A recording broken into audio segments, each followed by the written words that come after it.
Hey. Welcome to the NFT Filmmaker Squad. Look at the people rolling in. It's great to see you guys. Waiting for Miguel to get here and a few other people. We'll get started in a minute. Usually takes us a little bit to get the housekeeping going and all that, but welcome. Super psyched to see you here. There's Miguel.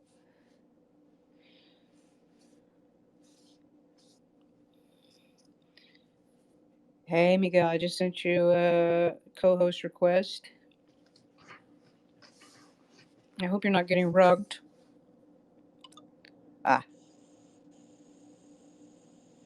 Hi, everybody. Miguel, I want you to Hello, co-host. hello. Hey, hola. I'm going to accept that co-host. Great. You did. Fabulous. Hola a todos. Welcome to the NFT Filmmaker Squad. This is our uh, launch of Mondays with Miguel, and we're super psyched.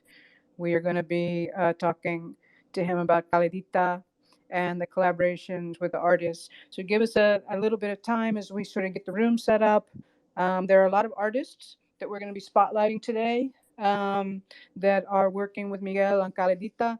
And so because Spaces only gives us 11 spots, bear with us as we, bring people up, and we're going to have to swap people in and out, but we got this. Miguel, do you have some, do you know how to pin tweets at the top? I just did. I just pinned one tweet that I think maybe is the most relevant one because it has both our website and our Discord. And so yeah, maybe I I would don't see it. also. I don't see it. As you mean you did it? You pinned it at the top of your Twitter, No, right? well, I just pinned it to the space. Maybe it's taking a bit of time to show for everyone. Okay, great. And you know what I thought? Since there's so many amazing artists, there it is, fabulous. So many amazing artists that we could also get some of their individual pieces tweeted up there. You Yes, know, 100%. perfect. So I'm going to leave that up to you right now as I sort of set up the room as new people are coming in. Want to look at your room filling up, Miguel? This is awesome. Welcome, you guys. I see a lot of new faces in here. I'm going to set the room and then probably reset it a couple of times and then start to bring some of the artists up onto the stage. Um, but I just wanted to welcome you guys to Mondays with Miguel. This is our launch. The NFT Filmmaker Squad has been meeting for a year now on Wednesdays every week. We started in Clubhouse and then we migrated over to Spaces. And now we're going to be doing Mondays, and I'm super excited. And I think this is a perfect moment to introduce Miguel to people who don't know him, because he's an incredible filmmaker from Spain who has this beautiful short film CALLADITA, super profound. I really love it, and he's going to be doing one of sorry, I'm just laughing to myself here because we make fun of the first around here, but one of the first feature films is going to be funded by NFTs, and so I'm excited to dig into that with him, as well as celebrate these artist collaborations. So if you want to know more about the NFT Filmmaker Squad, we do have a Discord. You can go into my link tree. You can join our community. We've been building for, I guess we've had the Discord not as many months as we've been a community, but we are real believers that a rising tide floats all boats. And we're psyched to have you here. So, Miguel, I'm going to start pulling up um, some of your collaborators. Why don't you introduce yourself? Sure. Because I know that probably a lot of these people are your friends already, but I would love for you to tell people a little bit about yourself, about your project. I'm going to go get some of your artists, and we'll jump in. Sure. Yeah, I'll introduce myself and the project. Basically, as Jordan said, I'm a filmmaker from Spain, and I made this short film Calladita 2 years ago, which did a great festival run, and now we're trying to turn it into a feature. and everything is kind of ready to go except for the finance, really, because we have a great team, great actors, a wonderful script, and everything is ready, but we need the funding. And funding films is very difficult for indie filmmakers like myself who are starting, who are making their first feature. So I decided that I wanted to try this out to be one of the first films to fundraise via NFTs and Web3. And as Jordan said, we always make fun of that competition for being the first. I think I am the first Spanish language. Jordan, correct me if I'm wrong, but I think I am. So that's funny. And anyways, Maybe if only if you get this done before I drop my Lorca project. all right, but feature film, Messing. feature film. You got it. You absolutely. I'm messing with you. Anyway, You know I'm gonna do this. anyways, so today is very special because one part of our collection or of our NFT drop that is very dear to me is that aside from the main collection, which is formed by NFTs that I created from the short film, we also have a parallel collection that is great. That basically we created in order to bring along in this project a lot of admired artists from the space that we love and admire, and we wanted them to be involved in this great pioneering project as well. So we've invited them to watch the short film, feel inspired with total creative freedom, and in their style, create one piece each. And then they are donating these pieces to the CALLADITA art collection, and we're minting them and selling them as part of the NFTs collection. And basically, we're splitting the proceeds with each artist 50-50. Because we also believe very much in supporting artists, and the other 50% is going towards the budget of the film, as is the whole rest of the proceeds coming from the artists, because we want to put all of the money in the screen to make a beautiful film and make the story justice. And with that, I want to start introducing you to these wonderful artists. All of their, Can or I at least most can of I the just pieces are filmed. interrupt? Can I Yeah, interrupt you for sorry. 1 second, Miguel? Because you're a wonderful artist. I need them to know I'm sending some of them some speaker invites and they're not responding. So could you also maybe do me a favor if you're one of the artists today? Can you send me a request? Because I've sent out four of you that I found and requested you come up to speak, and only Ines. All right, great. Subtle Bubble is arrived. So please make a request, Miguel. Before Yeah, you introduce these amazing artists, I would like to know something about just process. Like this is an overall question I have because I've done something very similar with Red Flags, and it's coming out this next week. We're dropping the Courage collection, right?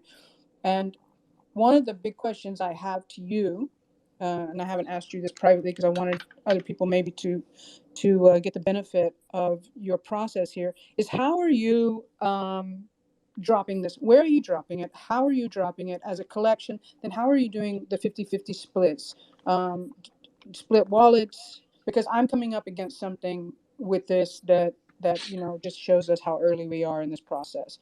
yeah, sure. So basically, in order to facilitate our tech side, because I've had to develop everything from scratch for this collection with a developer team, because there is no platform at the moment that allows for this kind of thing that we're doing, where it's like a crowdfunding for a film, etc. So in order to facilitate things, we are minting them, of course, on our own CALLADITA art collection contract, but the selling will happen through OpenSea. So there will be a part of our website where you can go and see all of the works, and and we will mint them prior and on our contract. But then when you click on a work in order to buy it, it will be on OpenSea. And also that works as well, because one thing that we did is, because we have such a big variety of artists, and I wanted to be very respectful to them and to their current like market situation. I said that the price of each piece and the way they want to sell it, either by now or auction, is completely up to each artist individually. So that's very much facilitated by selling directly on OpenSea rather than on our own website. Okay, And so let me then get this the clear. splitting, Let me yeah, get this clear. sorry. So you use a developer. So you basically have a smart contract on your website that you created, and you're going to use that contract, and people use your website as a channel to OpenSea. So they come to your website first. Yeah, but this is only for the art collection. The Yeah, the yeah, rest for of the the art main collection. NFTs, yeah, the art collection, they come to the website, they go to the window of the art collection, they see all the pieces, and they click on one that they want to buy, and that takes them to OpenSea to buy it. Got you. Okay, now I know the little research I can do. So I hope that's helpful for anyone in this room, because this definitely is one of these things where we have to be really experimental around and sort of be super innovative. And I love that, what you're doing. I know you were Sure. going to say something else, and then I know a lot of your artists have already come up here, and so I think I'm going to let you run with introducing some of your artists now. And thank you. If you let me just say once again, this is the our launch of Mondays with Miguel. We're super psyched that Miguel has joined the NFT Film Squad, and I think he's going to have incredible spaces on Mondays. And if you want to join the squad community, you can go into my link tree. There's a Discord link there, and we're here to to trailblaze together the NFT film world. So, Miguel, over to you. Thank you, Jordan, for offering me the opportunity to host these spaces in on Mondays, because as you know, I'm a big believer that Web3 cinema is gonna be a mega trend in 2022. So let's all fight for that. And yeah, and that's it from me. I really wanna give the word to these wonderful artists, and I just wanted to ask, if someone who is already on the stage can't stay very long, then please let us know, so we can get you first. Ines, Galbraith, something, someone. Supple Bubble. Okay, you were first to raise your hand, so go ahead, please. Hi. I raised my hand because I probably have to get driving soon, so maybe I should speak, but I'm going to be in the room. I just will be listening. But I also wanted to maybe point the direction of the conversation towards Tormius and Inez, I believe. People more responsible for bringing people together towards this project, because Tormius really reached out, and that just made me feel like a part of something bigger and gave me these daily goals. So I could go into all of that, but I feel like finding the right people for the job, and just also connecting, the dots could be covered a little by somebody else first. Yes, you are totally correct. Thank you for bringing that up. I didn't want to forget that. A big shout out to Tormius, who is really the hero of this initiative, because he was the first artist that I reached out to. He's also from Spain, and his work is amazing. He creates this abstract, I don't know how to describe them, but they are incredible pieces that he sells on Super Rare, and he's a true OG. And yeah, and we started to talk, and he loved the idea, and he helped me put together this wonderful group of artists and onboarded a lot of them into the project. So, Tormius, please speak a bit about that. Hey guys, how are you? Yeah, as you said, I'm so happy to be part of this project. When you said about the film, I'm totally into it because I love the idea. So yeah, I'm so happy to see how many great artists are involved in this project. So thank you so much, Miguel, for this opportunity to all of us. And yeah, that's it. Thanks to you. It's been wonderful. And yeah, Subtle Bubble, do you wanna be the first to introduce your piece? We would love to hear from you. Your piece is here pinned at the top, so everyone can see it. And I'd love to hear what this short inspired in you, what you thought of the short, and kind of, I mean, a little intro about you as well as an artist, and what's your journey, and what has been your journey in Web3, how you created this piece, and all of that. Thank you. Yeah, I might start rambling. It might become an impromptu therapy session, but we'll get through it. And if you guys want to follow along, just throw emojis my way so I get the feel for what I'm saying, if it's landing or not. Let's do it. But with this piece, similarly to Tormius, and I didn't mean to put you on the spot there. I just I'm very thankful that you reached out to me about this project, because it probably would have either just flown by my radar. And it's exciting to catch wind of something before it's just fully fledged out. It's concrete, and it's a short film that, you know, um, Jim Cummings being in the space that other day totally just made it surreal, because I love just Thunder Road, and it just legitimized the work that I'm doing because I'm a bedroom artist, and it just made me feel like a part of a production. And so I just really focused on that as a production, like a piece. And I've never like worked in that scenario, so I just put myself in the shoes of what it would be like, and I try to design a poster kind of feel for it, because I wanted to stand alone, but I still wanted it to be attached to the movie and carry my own visual language. So that's why I kind of replaced areas with more surrealist touches, like in the leaves or in the water. And in the character, I kind of used my abstractions, which is an ongoing thing of mine, but still being developed, and much like the film. But again, with this project, I was really excited about it because earlier in the year I had worked, or last year I should say, it just all fuses into one, worked on an album. So with Domino, if you haven't heard of him, you should check him out. He did a full album, each track with, you know, separate artist. And now like tackling a movie and seeing how it's like movies are tackling this, well, opportunity of crowdfunding through Web3 and sharing the journey through Web3, because a lot of the steps just, you know, you only see in behind the scene footages or in backroom talks. Like, I feel this kind of openness to it and ability to collaborate in every step of the way is really exciting, especially when we're all overseas and we might not even quite speak the same languages or operate in the same times of day. It's just really exciting to, you know, try to throw in my little uh, interpretation of the film. And as for this film specifically, I mean, it stands alone as a short, but it left me wanting more. And I think that's the perfect feeling for what we're going, like what we're doing here. It has room for like interpretation with some surrealist aspects, but it's grounded, and you feel a empathy for the character and just this lifestyle that she lives and the duality of it. And this piece, this moment in the short film really stood out to me because it felt like when it was her at her just, just the most I don't know, like her most freeing and control moment of the story. And I don't necessarily, I'm not a film critic or analyst, so I would just suggest you watch it and let me know if maybe what scene you would have done or what stuck out to you. But for me, I wanted to capture something that spoke of the character, the tone of the film, as well as could be infused with my own visual language. And so I hope I was able to do that. Thank you. Yeah, that was amazing. And just to clarify for everyone, the short film is available for everyone to watch on our website, which is also pinned right here at the top. I think it's the last tweet where you can see the website and the Discord, and you can see the short film there, so that you know what inspired these beautiful pieces. And thank you, Sabu Babel, for that explanation about the piece. It was great, and it does really feel like a poster. So thank you for that. Hey, Miguel, Yeah, can I jump in for a second? always. Because I'm so excited about your work and just this whole day and basically this whole week for film NFT land. Um, for those of you who just got here, I'm actually going to do a quick reset, but also what Miguel just said.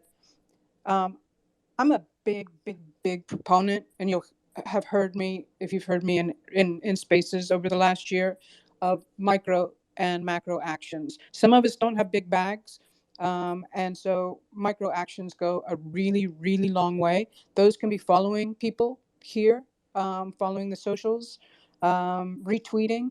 If you go up and see all these pinned tweets at the top of this space, these are all the artists that we are going to be talking to today, or we're spotlighting, who collaborated with Miguel. Give them a retweet. You know, if it's not within your economic range right now to buy one of the pieces, that's all right. You know, but if you can make a macro on that, and you can, you know, contribute to the livelihoods of these artists, and also to helping get, you know, NFT feature films off the ground, then please do that. So I just want to say we're excited that Miguel is here. He's going to be here every Monday talking about how we're trailblazing the NFT film world. We have been doing a lot of work. That we do have a Discord. You can find it in my link tree. Also, CALLADITA.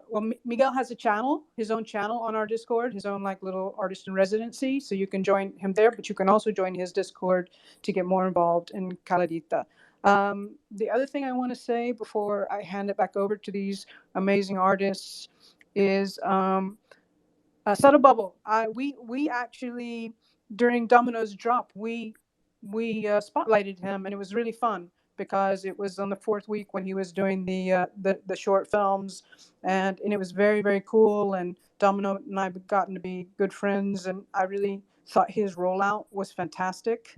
In fact, it inspired a lot of what I did with my motion picture that dropped last week, and I'm very excited to say it sold very quickly. And Miguel was one of the bidders, but he got outbid. Um, but that was really, really fun. So we're building here together, and I think that what Miguel is doing is phenomenal, and his short film is so powerful. And I think that's what I got to say right now. I will step away from the mic and give Miguel and the artists some more space. Thank you guys for coming. To touch on that and kind of segue into the next person here, I just wanted to say that, yeah, the rollout is so important, like whether it's for a project or an artist with their stories. And I think Domino did it in a thoughtful way, and Miguel is doing it in a thoughtful way currently. So it's awesome on you to highlight that and give us this kind of platform. Thank you.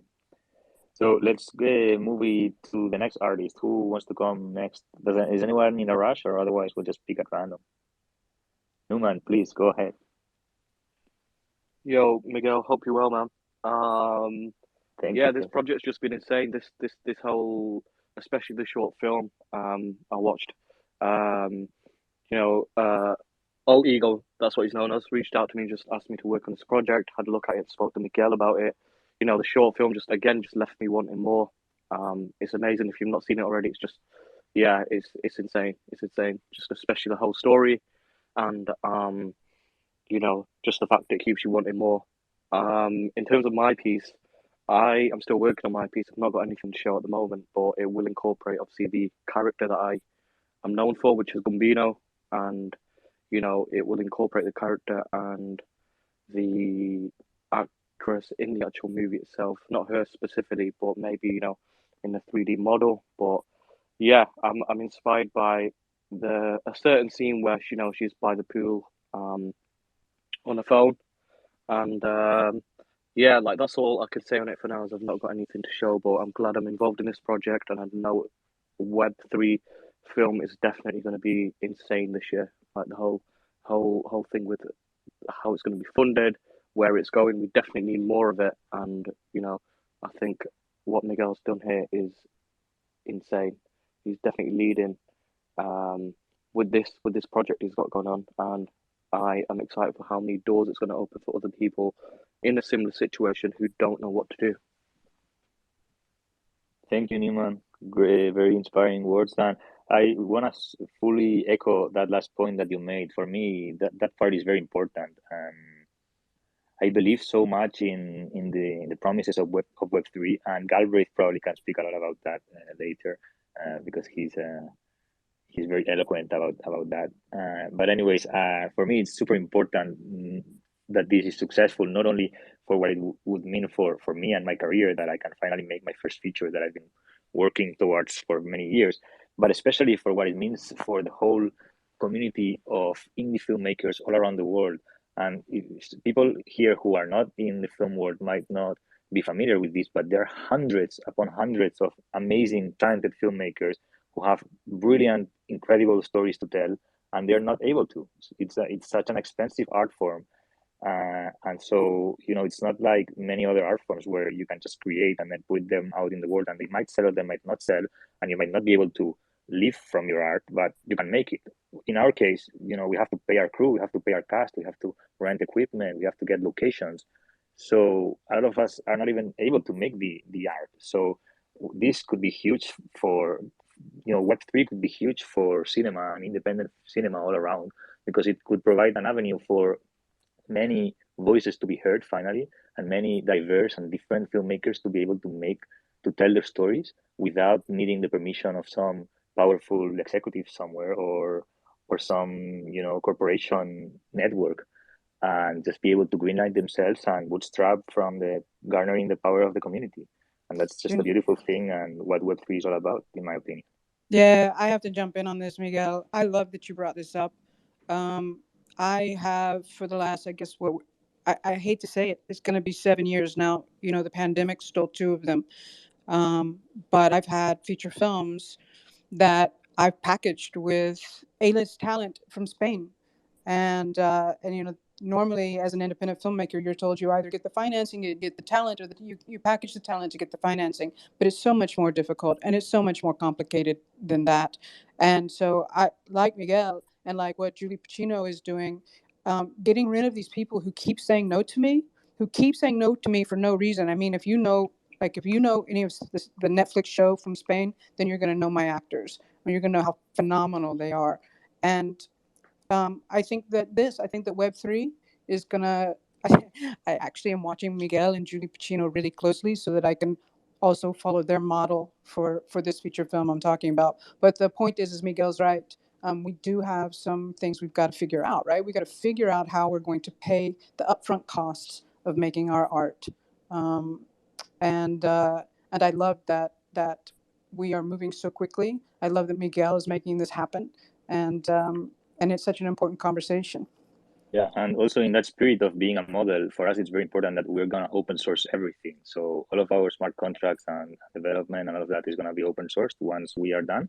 And also I'm hoping to like write a case study of everything we did, and maybe someone will want to publish it. I know Jim Cummings and those people were in touch with Sundance Institute at some point, that they might be interested in publishing this. So that, you know, that could help onboard a lot of indie filmmakers into this Web3 avenue. But anyways, back to the artists, and I want to welcome Ines to the stage to talk about her Hi. piece. Hi, Ines. Ines is a wonderful artist who lives in the UK like me. I met her at an NFT event, and her work that has been on Superrare for a few months is incredible. I urge you all to check it out. She's a photographer, and her work is super original, and one of those artists that you can recognize a piece by her instantly. And I won't tell you much more because I want her to explain it.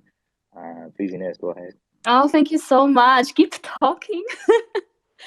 No, don't. Okay. Yeah, I'm actually so excited about this because I am a photographer and I specialize in self-portraits that are inspired by historical drama. So cinema was always a part of my life, and I actually went to film school, so I can completely sympathize with the challenges of trying to fund your short film and going through the crowdfunding route, which is very tricky. So I have this passion for cinematic storytelling, and I think it's just going to be an amazing opportunity for up-and-coming young filmmakers who don't necessarily want to follow the beaten path, so to speak. Just think about where photography was in April last year when I first started. There was really not much movement, and now it's just booming everywhere. So I feel like this is going to be the way for film as well, and especially with you being so open with your journey, I think that's just going to be amazing. So yeah, thank you so much for having me. I'm just very excited. Sorry, I couldn't unmic there. Thank you for coming, and thank you for contributing. I absolutely love your work. And funny enough, it's also that I think probably you are the only artist, definitely here and maybe anywhere, who has contributed two pieces to two different film projects, Web3 film projects, yes, like, in this year, and that's incredible. I'm just all over the place. I just love filmmaking and cinematic storytelling. I think can hopefully tell in my work as well. It's all about the story. It's at the heart of everything I do, and I just have such a passion for cinema as well. So I'm like just rooting there for you guys. I'm like, please do it for everybody. Thank you. And Galbraith, I see you have your hand up, so we'll throw it to you. If anyone doesn't know Galbraith, he's great voice in this space. As I said, very eloquent about Web3 philosophy, I would say, and a very wise man, also from the UK. And what else? Yeah, Galbraith, go ahead, please. Oh, and he works with written word mostly. Thank you, Miguel. Very, very kind intro. Appreciate it, dude. And yeah, goes back to yourself as well. Couple of wise men, couple of wise people, I would say, in this space today, which is fantastic to see. Thanks for the invite. Thanks for getting me involved in the project. I think there's a couple of things to kind of break down, and there's been loads of points kind of touched on. Firstly, I'm in an area of Manchester where they're starting to celebrate Chinese New Year, and if it starts sounding like there's a nuclear Holocaust starting to happen outside my windows, then I might have to mute because there's a lot of fireworks going off at the moment. But hopefully it won't be too bad. And so yeah, I guess there's kind of 2 points, like you were saying. There's this Web3 open metaverse kind of decentralization, moving away from the establishment disruption kind of conversation, which has been touched on a few times. And like you say, I kind of had the opportunity to talk about NFT London, and got a little bit excited, and hopefully captured a few minds with a little talk that I did. But yeah, it's definitely something that I believe very strongly in. And as a writer, and as somebody who has been trying to become a professional writer and storyteller for approximately 20 years now, and constantly kind of fighting the establishment and the old guard, and trying to do things which might disrupt things slightly and do it in a slightly different way. It's been, and always struggling with that, and never really being able to break through in a way that I have done now. It's been really amazing seeing what's kind of been going on in the NFT space and Web3 space over the last 12 months since I entered, and how it has essentially provided me with the freedom to be able to kind of step out on my own.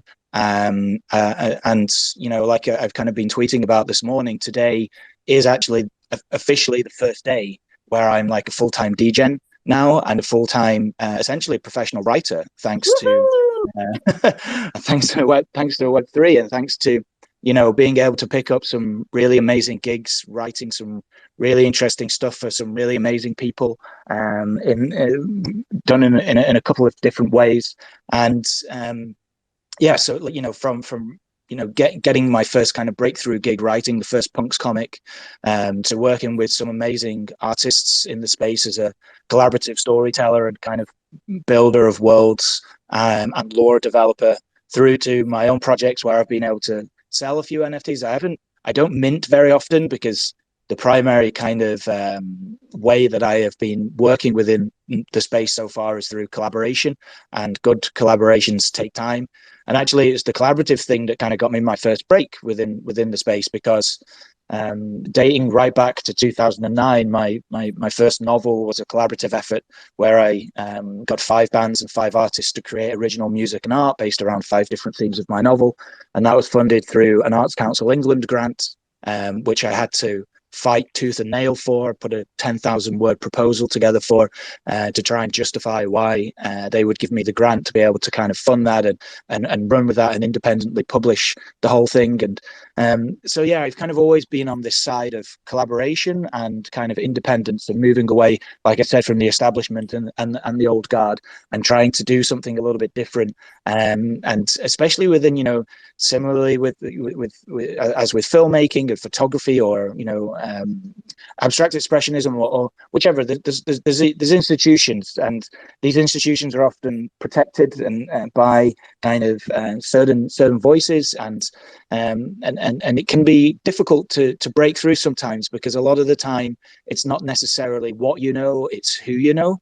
And I've had this battle many times, being kind of just a working class lad from Manchester, when I moved down to London for the first time, and thought I was Billy Big Bollocks, to coin an English phrase, having run a music magazine in Manchester for a couple of years, and then moved to London thinking that I was going to be able to break through into the music journalism industry, and then kind of didn't know anybody, so had to start really building from scratch, and that kind of proved extremely difficult. And this is kind of where, that I've always gone on this path of kind of independence and away from the institutions and the old guard. And this is something that, Miguel, with what you're doing with this project, and Jordan and others in this room, it's extremely inspiring to see and kind of hear and be part of, not only the projects themselves, but also kind of the journey. Because I feel like a lot of us are on this journey of kind of starting out on, I've been trying for a long time, and it's not because we're no good. We're actually, extremely talented individuals, but it can just be extremely difficult to break through sometimes. And now we've kind of got this. It's not. I wouldn't necessarily say it's a reset button by any means, but it's a moment, and it's an opportunity, and it's kind of a paradigm shift, which essentially, allows us to crowdfund in a way that's not been possible before, and also in a way that, like if you went on a Kickstarter and somebody, you crowdfund a project and people get a product, where it's like now the people who are buying the NFTs are involved in the whole process and are allowed to get royalties back, and can be involved in a way through smart contracts and through Web3 technology that they've never previously been able to be involved with. And so, yeah, it is extremely exciting, and I think there's loads which has already happened, and there's loads which is still going to come. And it's given us this amazing opportunity to kind of, go out on our own. And I know there's a couple of people in this room that have had similar experiences to me, and are able to start being able to make this step, and have been battling for a long time, and are now kind of really starting to break through. And it's absolutely incredible to see, and really, really inspiring. And I think that kind of comes around a little bit to my to the piece which I've been doing for this, and why I was also inspired, Miguel, by the short film, and wanted to kind of get involved with this project, because the film itself, I feel like is essentially a story around kind of class warfare. And as I said, a working class guy, and who kind of grew up in the northwest and the industrial kind of part of the UK, and found it hard to kind of accept good things happening to me as a young man, when I did manage to break out of this kind of slightly kind of lower socioeconomic kind of bracket.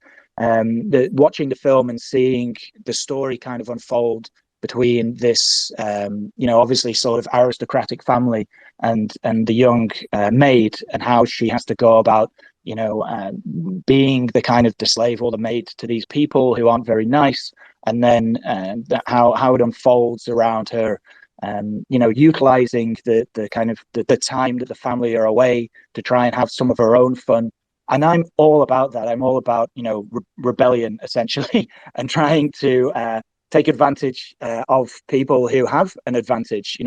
There's a lot of privilege out there, and I understand as a white guy, I've got a lot of privilege myself, but I've certainly had some struggles, and that comes a lot from the class kind of based system that we've got in the UK, which dates back obviously millennia pretty much.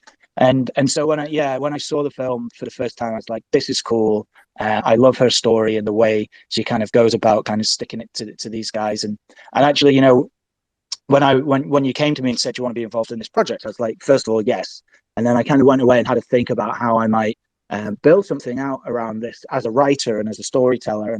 And I think, you sent me over the treatment, and I read through it, and I think the film itself is going to be amazing. And obviously the film goes into a lot more depth than just the short, and there's all sorts of different kind of storytelling and story arc that goes on in that, which goes beyond just kind of the class warfare based situation, but also into obviously sexual abuse and various other things, which is very challenging kind of subject matter, but obviously very relevant and pertinent, and stories that need telling. But I within the first paragraph, I knew that what I was going to do, and it was to do with the owner of the house turning around, sorry, I can't remember her name, turning around to the young maid and saying, if you're good and you pass your probation, this is when you can start on your job. And I kind of had this immediate idea of, what if I can write in a short form 300-word piece of flash fiction a slightly different kind of narrative here to the one that Miguel you've written, and it's maybe a piece, can be classed as, I don't know, maybe a bit of fan fiction or a slightly different timeline. And the idea was, she got to the end of her probation, and the lady who's about to be the head of the household, the kind of the matriarch, was about to kind of fire the maid. But then the maid has this memory and of her uncle telling her as a child that you've got to be courageous, and instead of allowing herself to be fired, she actually quits.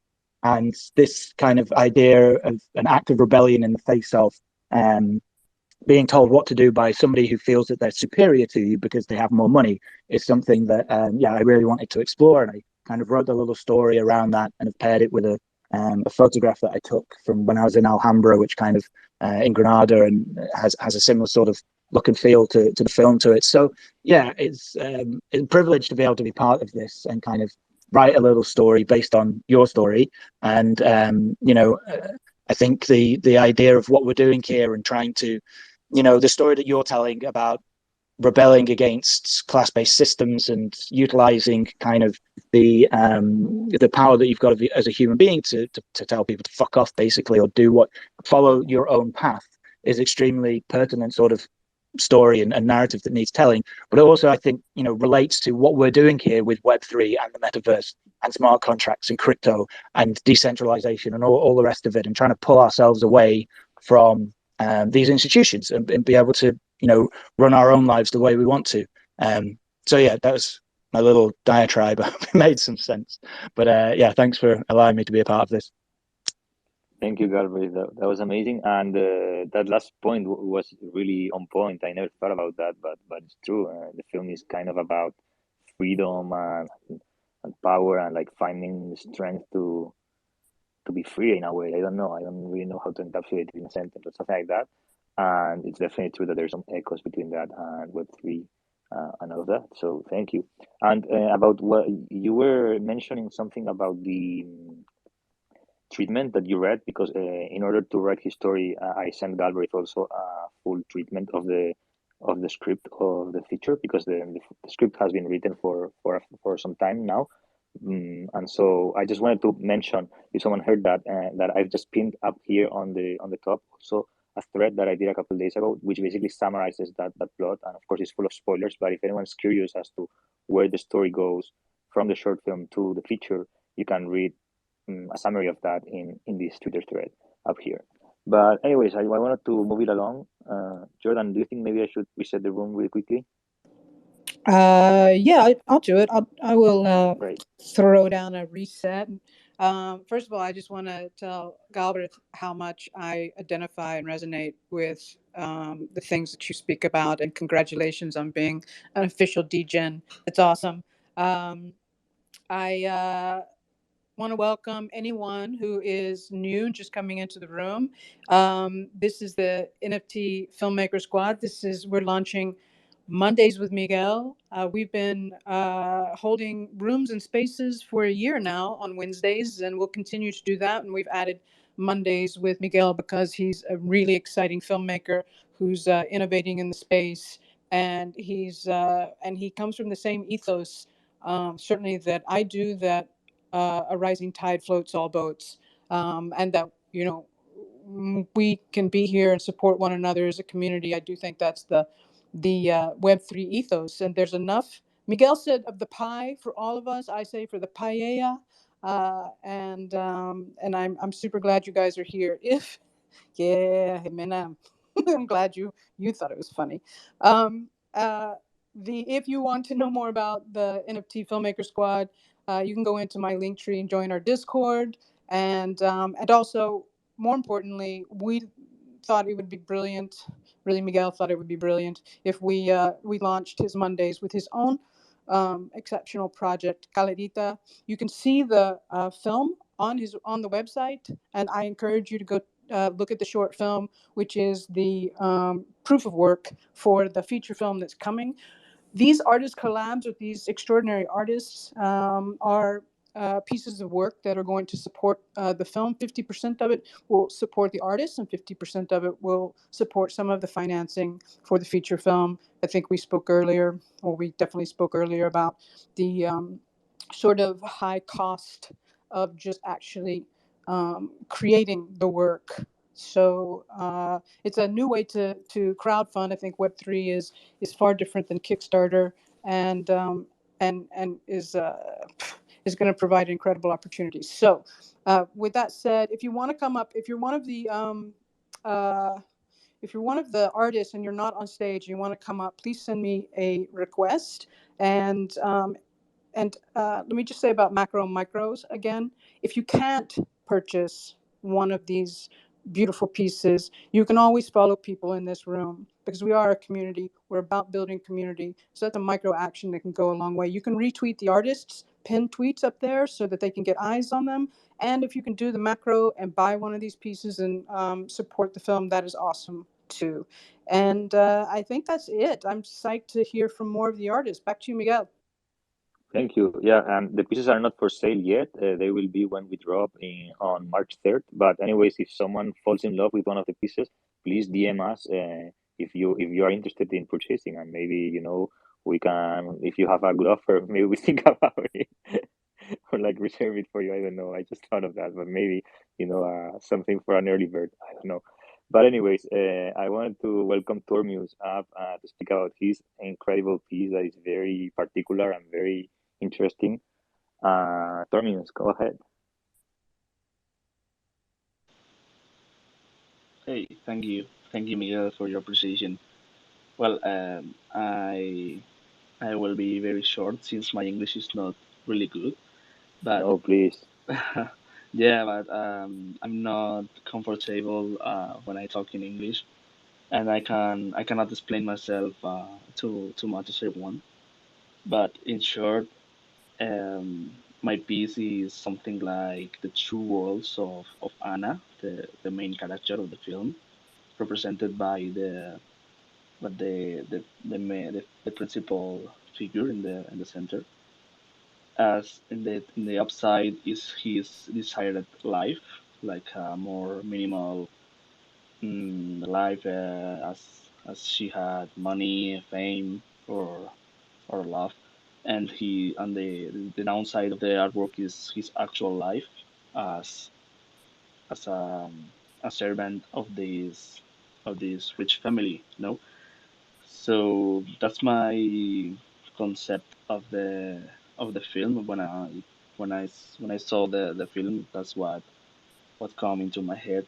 As yeah, I want to represent this fight of two both classes of the rich part and the servant part, and with bold colors, so the heart on the background with that fire and passion that brings um, the full movie. Is like um, talk about love, about passion, and the fight of the characters with the two worlds.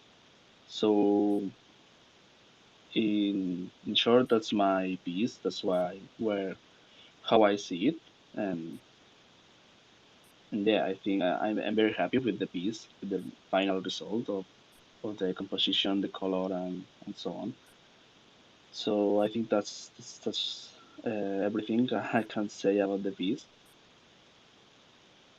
Thank you. Yeah, it's an amazing, very original piece. And if people are looking at it right now, I just wanted to point out some details that Tormis told me that I absolutely love, because the piece is full of little details and symbolisms. Like, for example, it's full of staircases and different kind of also like stairs of different sorts, Yes. and that's like to represent the social ascent in a way, and the difference between the classes. Yeah, And then also totally. the chessboard, which kind of symbolizes the fight of the pawns against the king, right? So it's very much Yes. an encapsulation of social dynamics and social tensions.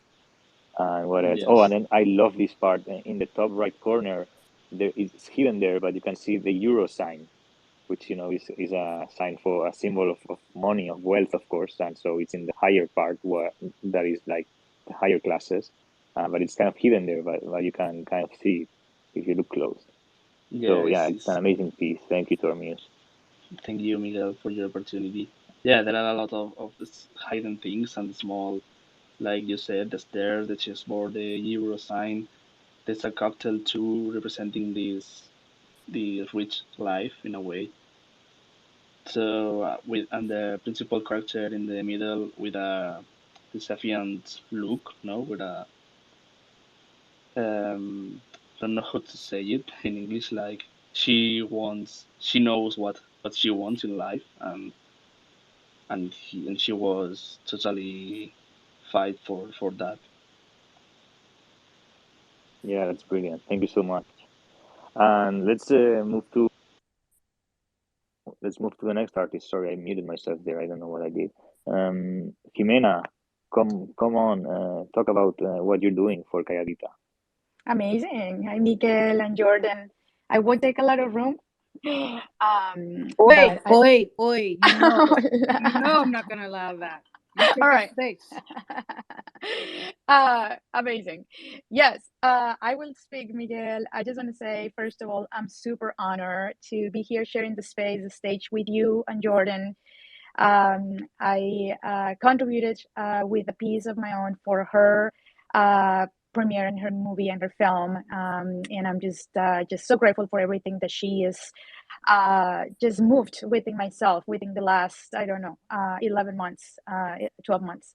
So yeah, flowers to Jordan. Love you so much. And about Calladita, my goodness. I watched it when you sent it to me last week, and it touched me. It bothered me.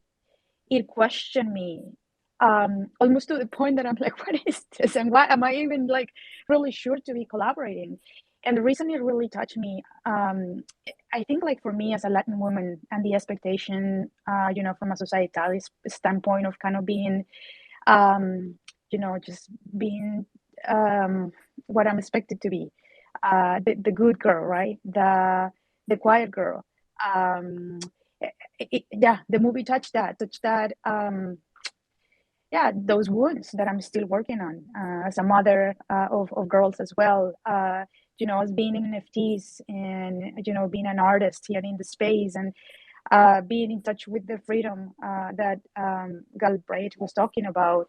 I was resentful after I finished watching it. To be honest, I like I don't know that I kind of fully understand or understood at the moment what was it that you wanted to portray, and then I was very blessed that you shared with me the website and more the story behind it, because that was my first question.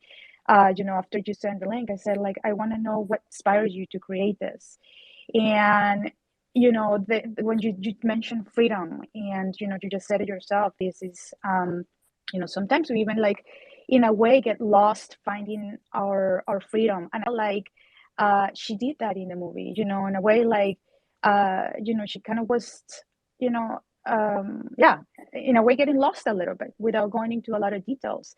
And there was also this part of I think somebody was mentioning earlier about sexual abuse. I was just so triggered by that as somebody that is a survivor myself.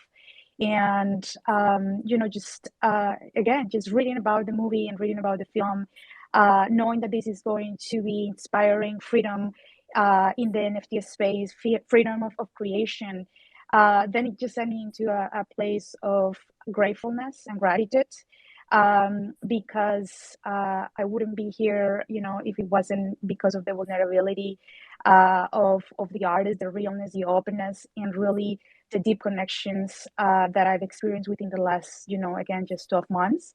And yeah, that's what the movie touched for me. Vulnerable space, a space of empowerment through being honest and realness. And the ending scene of her swimming into the freedom, into the ocean, into that beautiful view, it was just amazing. It was an amazing way to close the film. So yeah, all in all, I'm grateful. I learned about it because of Shrills. And so I just want to say hello to Winnie, and hello to Bernardo, and hello to Rugema, who are listening in the audience, who are family to me. I had the pleasure to meet Rugema in Miami, and we had lunch. I had the pleasure to give a hug to Winnie as well in Miami. So this is a space where all interconnected, and I'm grateful. That's all I want to say, Miguel. I'm working on the piece. Hopefully I'll send it soon. But I'm inspired, and I really want to just give you a virtual hug and just say that I wish you the best, and that I'm honored to be able to contributing with my art into a whole completely different medium of mine. And I'm freaking inspired, and I'm just freaking proud of you and Jordan and everything that you are creating with your NFT club. And that's all I want to say. Thank you so much. Wow, thank you so much, Jimena. That was amazing, and thanks for speaking truth. And shout out to the whole Schiller team as well. Like you said, they are all amazing. And I wanted to touch on something that you mentioned at the beginning, because you talked about being a Latin woman, and also, I mean, you are Colombian, and Ana, the protagonist of Calladita, is Colombian, and it's quite rare to see domestic workers from Colombia in Spain. But basically, she's Colombian because the actress that I found to portray her is Colombian, and to me, it just felt weird to write a nationality. I just looked for an actress that I thought could play this part, and then I said, okay, then she's Colombian because the actress is Colombian. That felt like right to me. That's how I work. But then you also mentioned about the expectation of being like quiet and behaving well, etc. And I just wanted to talk a bit about the title of the film, because some people who are in the audience who are not Spanish speakers might not know this, but calladita means quiet, but only for a woman, and also in a kind of demeaning way, because it's diminutive. So callada is quiet for a woman, but then calladita is diminutive. So it's like little quiet, which is like pejorative, and it's kind of a very sexist thing to say to a woman, something like calladita estás más guapa, which means you are more beautiful if you shut up, essentially. So that's like a very sexist Spanish saying. And the reason why the film is called has this title, which is of course an ironic title, is because there's a scene that kind of encapsulates this whole idea that is both in the short film and also in the feature, in which basically the young kid of the family, who's like 20, and his friends are having dinner, and Anna is in the kitchen, like cleaning, and they are having dinner, or like after dinner, and having drinks and talking about Anna in a very demeaning way and a very sexist way, kind of talking about her as a sex object and all of that. And then at some point, one of them says, they're leaving, and one of them says, hey, shouldn't we clean up a bit? And the guy from the house says, no, we don't have to clean. Anna will clean all of this. And she said, and someone says, yeah, and she'll do it calladita. She'll do it without complaining, quietly. And so that's kind of the scene from where that title is taken. But of course, it's the title encapsulates the whole idea of the expectations of both women, but also of servants or domestic workers, who should be. We are like the rich people expect them to be in their house and be always present, but be kind of invisible and always quiet. So their presence shouldn't be noticed, but everything should be clean, as if by art of magic, right? And so that's kind of the reason for the title. But anyways, I'm rambling, so I will just pass it to the next artist. You're not. No. I'm not going to let you make what you just said smaller either. What you just said is so important. This is one of the things that is so masterful about your film, your short film. I told you, I just was blown away by the storytelling, by the layers. Like I kept thinking they're like hidden, because they are behind your color choices, and it's, it's a subtle art when it's done really beautifully, and you do that, and it's incredibly powerful storytelling. So nope, you're not going to make yourself diminutive either. This is a powerful film, and I hope everybody goes to your website, Calladita, and takes a look at this short film, and keep an eye on what Miguel is doing as he rolls out, finding some funding for the feature film. All right, back to you. Now you can speak. Now that I. Thank you, Jordan. I just wanted to give the floor to the next artist. We have 3 more artists here who are going to speak about their works, and just raise your hand if you want to go first. Lois, you were the first to raise your hand, at least in my screen, so please go ahead. Hello. Let me just introduce 1 second that Yeah, sure. I discovered Lois very recently. He's also a Spanish artist, or half Spanish, half Swiss, I think. And he makes these amazing surrealist works that have a kind of Dalinian touch to them, and that's very refreshing to see, because I don't see a lot of work in that vein, and I am a huge fan of Dali, of course, and Dali coincidentally is from the exact same area where we are shooting Calladita, which is the Costa Brava and the Ampurdà, which is the northern part of Catalonia. There's a lot of landscapes that are similar to the landscapes in Calladita in some of Dali's work. And anyways, Lois is an incredible artist who is, I think, starting recently in the space, but has just been accepted into Super Rare. So congrats for that. That's amazing, Lois. And we're so happy to see more Spanish artists there. And please come up and talk about your wonderful piece that you're making for Calladita. Thank you. Thank you for your introduction. Thanks to you and to Jordan to letting me hop on stage and talk about my contribution to the project. So I'll introduce myself at the end, as you have done it already. So I met Miguel one of these days in a Twitter space, and first I reached out to him because I thought he was Spanish, and I'm trying to connect with a lot of artists, Spanish, Swiss, because as he said, I'm half Swiss, half Spanish, so I'm pleased to connect with people like close to me or from where I am. So yeah, I reached out to him, and um, I really fast. We talked about the short film, and I watched it, and I right away I fell in love with it because I'm a huge fan of storytelling. I'm kind of a storyteller myself within my work, and I love movies. My father is such a big movie nerd, so I've been growing up watching a lot of classics, movies, big movies. Like yeah, I've been watching movies since like I was born, pretty much. So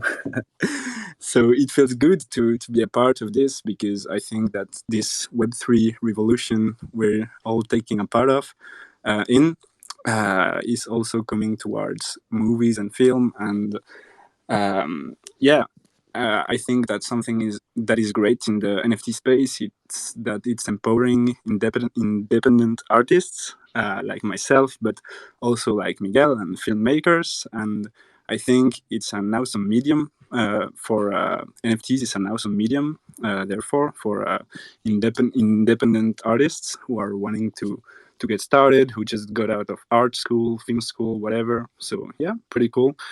And yeah, as I said, it's empowering also people and letting everyone have sort of a freedom of speech because the community is like really accepting. And also the movie really touched me because I could relate in some way to the character's situation, to Anna.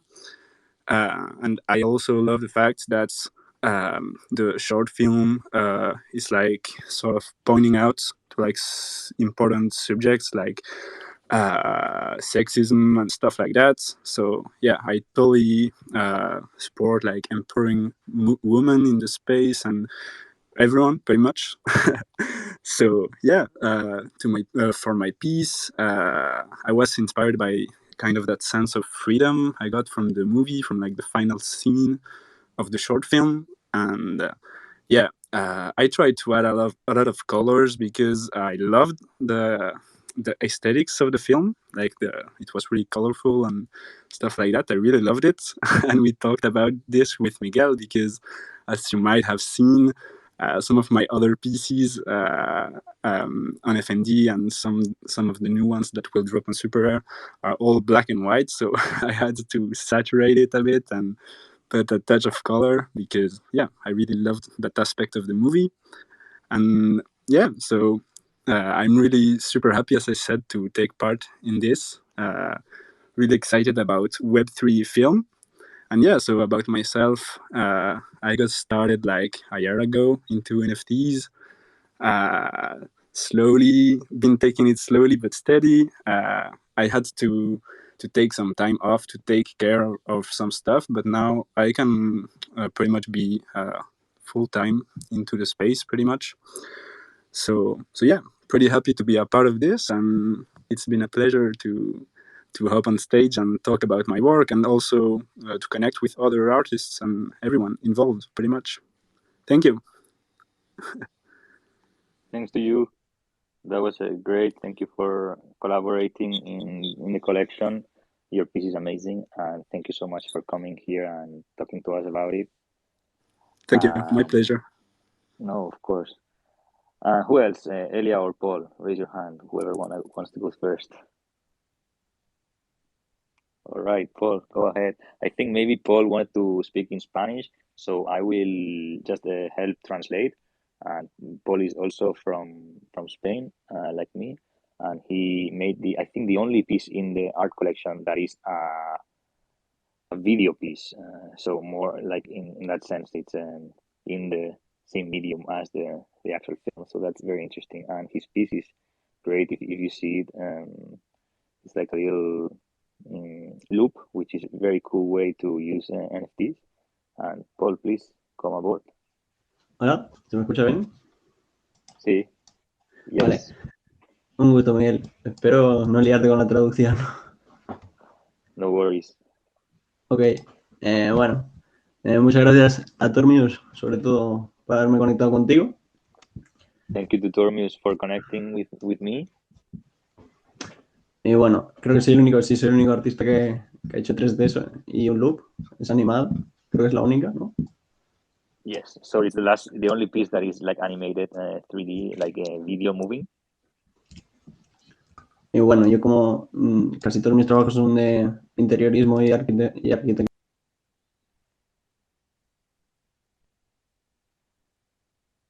Hello?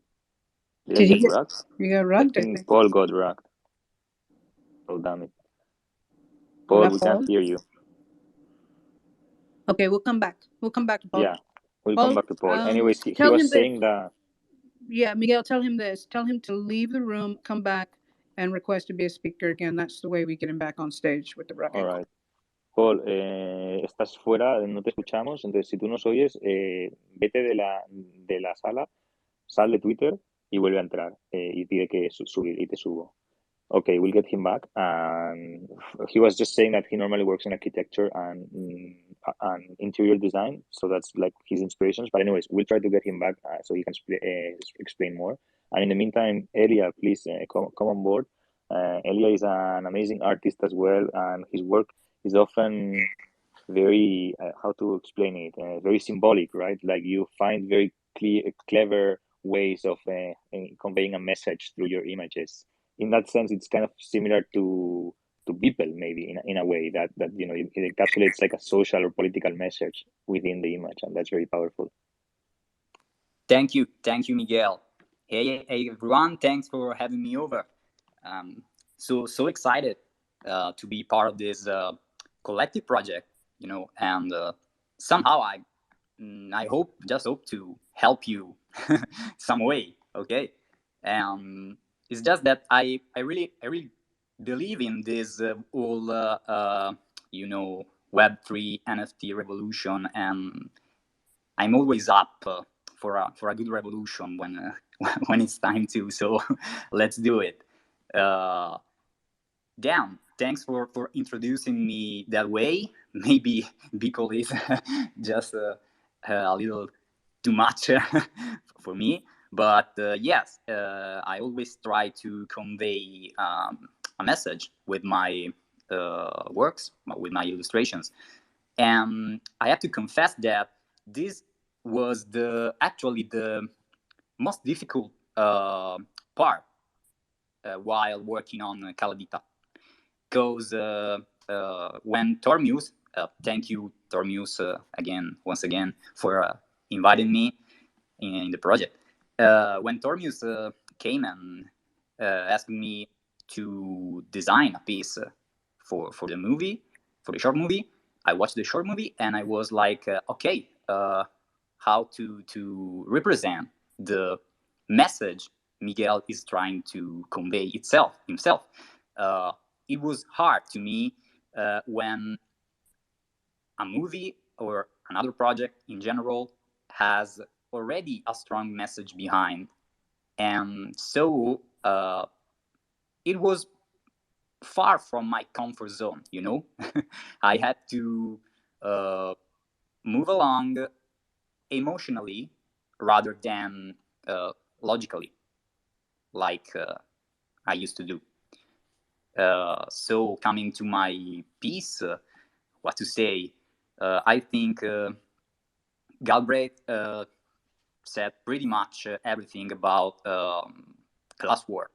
Okay, when firstly I watched the movie, my first impression was okay.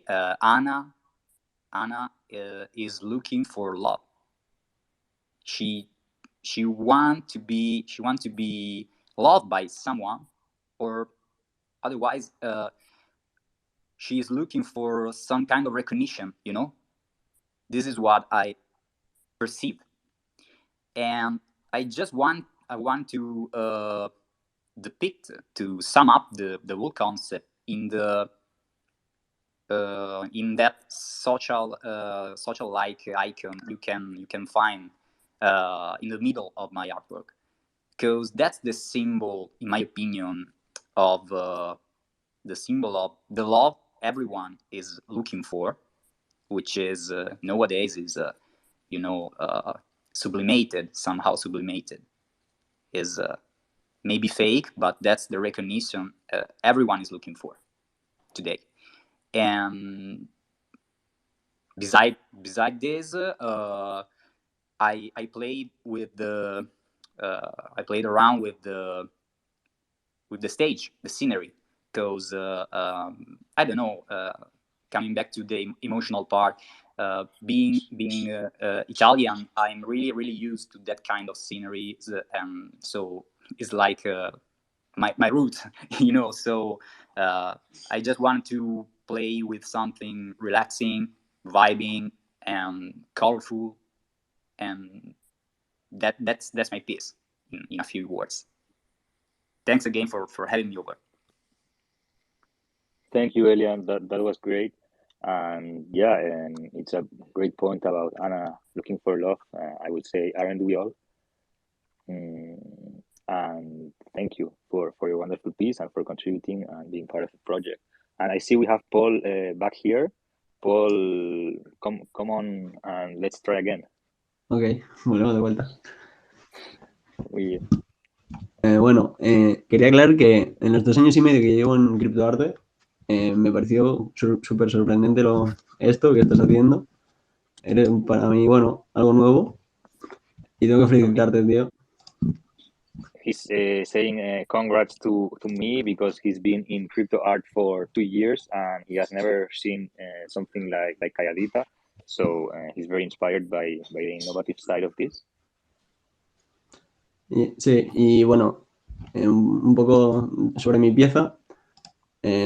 Bueno, como me suelo centrar en arquitectura y 3D con el realismo, he creado como esa vista desde la playa hacia la casa que se ve en el corto.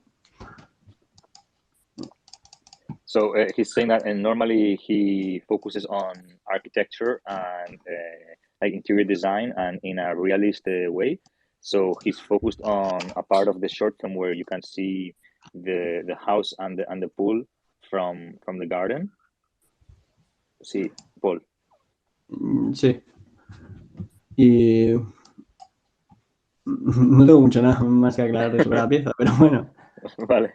Aunque el sonido... algo más. Bueno, el sonido también está creado por mí, que es algo que hay que aclarar también. And he also created the sound in the piece because it's not like a silent video, but it has some sound to it. Sí, no uso ninguna librería ni nada. And no library, it's created from scratch by Paul. Y un placer, Miguel y Tormios, y gracias por la conexión. And it's been a pleasure and participating, and thank you so much. Thank you, Paul. We really appreciate you coming and speaking about the piece, and of course we love the piece, and thank you for making it and collaborating. And yeah, you might be the most OG of us here if you've been in crypto art for 2 years. So yeah. Kudos to that. How long? 2 años? Yeah. I've been in since 2015. Sorry, George. Why don't you have 10 punks? Yeah, well, I've always been, because we needed Web3 so that we weren't struggling artists, But I will say this: I put $10 in. Like, I knew people that wouldn't put money in because they didn't think $10 was enough, right? I put $10 in every opportunity that I could, and so when 2017 came around, then that was a good year for me. And then I just, I diamond handed it, kept putting $10 in, didn't matter where it was, up or down. And yeah, so some of us might not be like billionaires, but Great, thank you. And I wanted to open it up for questions. If anyone has any questions for either me or Jordan or any of the wonderful artists that we've had here talking about their pieces, please tell us, request to come up, and we'd love to take some questions. I think that's a Jordan. great idea. And I'm going to actually take this moment then and do a little celebration of you and the artists and reset. That's what we're here for. So if you just rolled in and you haven't heard me say this like every week for a year, we are the NFT Filmmaker Squad. And yeah, we've been trying to blaze a trail for one another together as a community for a year now. We've been meeting on Wednesdays for a couple of hours, and now we're going to be meeting on Mondays and Wednesdays because this space moves far too fast. Something we might talk about on Wednesday could change like in a crazy way by Monday. So it's super, super exciting. Miguel has a feature film that I love what he's doing. He's innovating in the space. It's based on a proof of work, really, a proof of concept, proof of work short film. Please go to his website and take a look at it if you haven't had a chance to see it. It's really exquisite. It's masterful filmmaking, and it's a very powerful story. And I cannot wait to see how it becomes a feature film. Miguel has collaborated with several artists. You'll see them at the topped at the pinned tweets at the top, and they're beautiful, beautiful works. And having seen the short film, I can appreciate them even more, and what they mean and how they are significant and symbolize the film. So I somewhere around March 2nd, Miguel. Is that when you're going to be beginning the drop? March 3rd. March 3rd. Okay, so that's Thursday, March 3rd. I promise you on Wednesday, Oh, March wait. 2nd. Wednesday. So then it's March 2nd. Yeah, I'm confused. Wednesday. On Wednesday, March 2nd, Yes. the NFT Filmmaker Squad will be like throwing down for Miguel and this project, and certainly for the next month, probably. But anyhow, if you are interested in filmmaking and where it's going, follow Miguel. And if you just love Web3 and the artists and want to support artists, follow all the artists up here, and give them retweets, give them some exposure. Find ways that you can get involved. We have a Discord. The NFT Film Squad has a Discord. It's in my link tree. Also, Miguel and his film CALLADITA has a Discord as well. And you can find that on his website and probably on if he has a pinned tweet or something. Where can they find your Discord? Oh, yeah. Our CALLADITA Discord is also on the pinned tweet that I pinned at the top, the second one, where you can see the website and also the Discord. And also on the website is the Discord. So Discord is everywhere. And yeah, please come because you'll be part of the community. And we'll also be giving Discord community some cool sneak peeks as we go along the next few weeks approaching the mint. So please come join us. And also, I wanted to point out that there are there are a few more artists who couldn't make it today who are also collaborating. And we have also 2 pieces that are already ready. And so they've been pinned up here that you can see by Maria and by Lizanne. Oh, 3, sorry. And also by B. Gervilla. I don't remember, or I don't know that I've ever known her name. But anyways, these 3 wonderful female artists also participated. And Lizanne and B couldn't be here today. And Maria was a bit shy to talk about her piece, which we of course respect, and no worries. But her piece is incredible. If you see it up there, it has a very distinct style and very impactful. Really, I love how she's interpreted the imagery of CALLADITA and the striking colors. So thank you to all of them, and we would really appreciate it if you guys retweet the works, share them, because these are amazing artists in the space who are pushing the space forward like all of us. So let's do it. Yeah, let's do it. And also, I just want to say we'll definitely be keeping the room open if you want to come up on stage, if you've got any questions for the artist or for Miguel. And I also should say that Miguel and I don't know who else, if anyone else in this room, we are speaking tonight Talia, no? Is that Yes, Talia? I think Talia. Talia, yeah. Yes. And this should be really interesting because I will need translation. Uh, it will be in Spanish mostly, and of course she's gonna bring an entirely new crowd of people, which I think is going to be fantastic for NFT Well, film. No, yeah, definitely. She's been onboarding a ton of Hispanics into the space for the last few, I want to say weeks, but not really, like maybe 10 days. Maybe I don't know how she discovered the space, and she's been hosting a room almost daily, and it's incredible. It's always packed, and a lot of people are new, so the conversation is really refreshing. I mean, really different from what we're used to, because it's, there's a lot of explaining the one-on-ones of, mm. the 101, sorry, of Web3. And so it's great. And it's funny because, yeah, it's going to be about film NFTs, and it's going to be a few of us pioneering the space. And maybe at first it was going to be in Spanish, but I guess now it's going to be bilingual, because we have you, Jordan, and Julie joining us, and also Dan Sickles. So it's better. There's better gender representation now, and also more language parity as well. So Well, that's I gonna be think good. I think it's good. I mean, literally, there's not a space. Maybe this one might be the first space in a year that we've been talking about NFT film, that we did not actually have at least one person come up, and we had to like just kind of really talk about basics. So we talk about basics every week. And by the way, speaking of that, we have the NFT film squad this Wednesday as usual, same time, 1 p.m. Eastern. But I think tonight, Miguel, is going to be fascinating, and that's not the only. That we have another room we're doing with NFT evening, right, on Friday.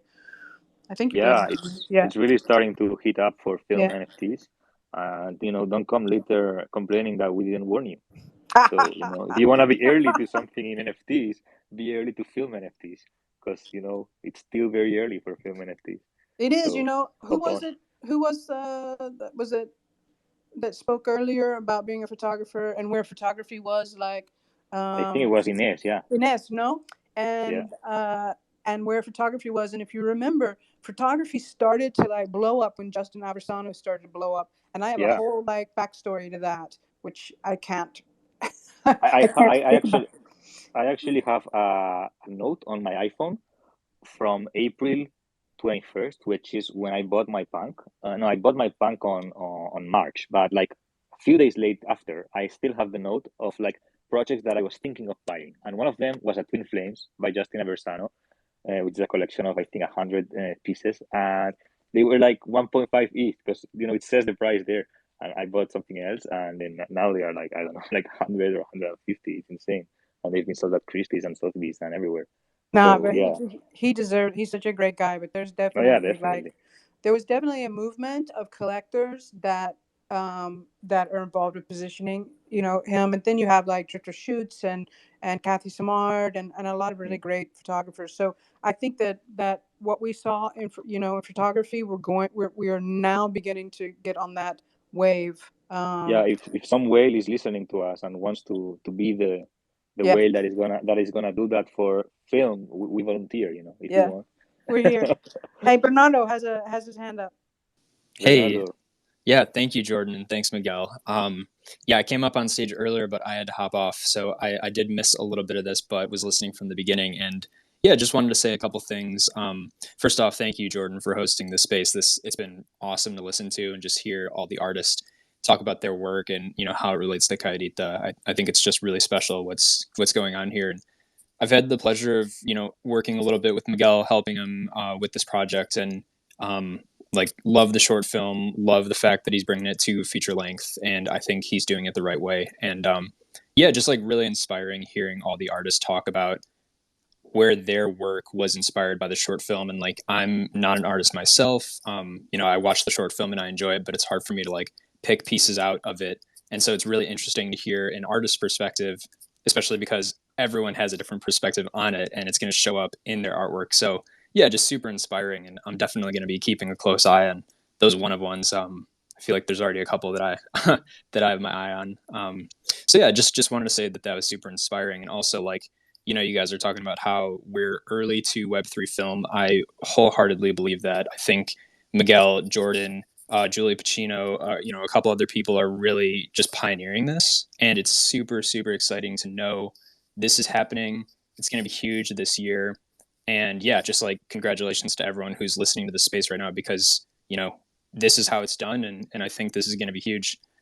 So yeah, just want to give a shout out to, you, Jordan, and Miguel, and everyone else who's helping out with this project. And yeah, just say like, I'm here for Web3 film. I think it's going to be awesome. And I'm excited to see, what else comes from this space.